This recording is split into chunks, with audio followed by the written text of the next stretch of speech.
project name is IoT based smart agriculture.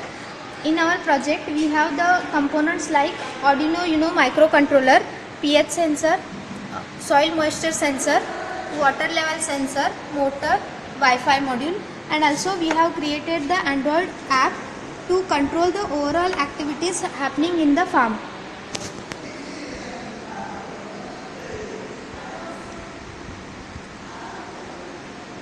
In app we have registered and we have included the farmer contact number and password for the security.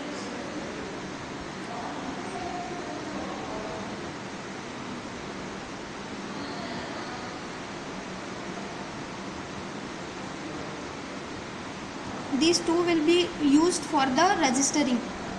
App we have the 4 section, that is motor section, crop section, weather section and logout.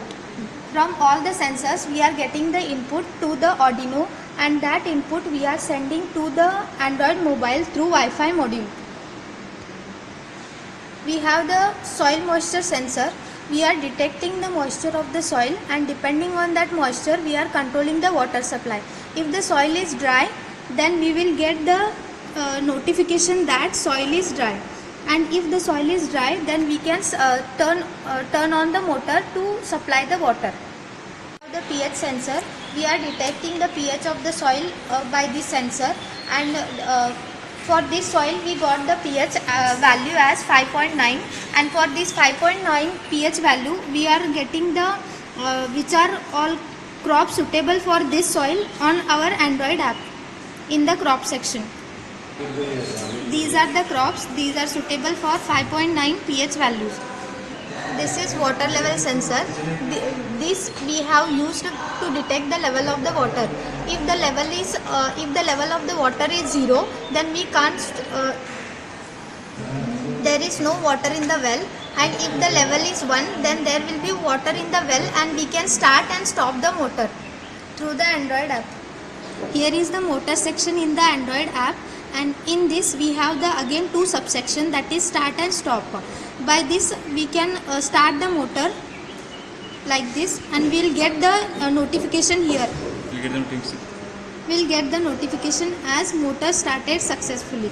Motor is started and we can supply the water, and also we can control the motor through Android app, and we can stop the motor. For stopping the motor, we have to click here and we'll get the notification as motor stopped successfully, and the motor will be stopped. The motor will be stopped. Also we have included another section, that is weather section, in our Android app to control the water supply. In our weather prediction section, we have the 3 parameters, that is temperature, humidity and rain prediction. Depending on this we are controlling the water supply, and also if there is the prediction of the rain, then we are not supplying the water to the soil, and if there is if there is no prediction of the rain, then we are supplying the water to the soil and saving the water. Also we have the logout section in our Android app, and by clicking here we can come out of the app.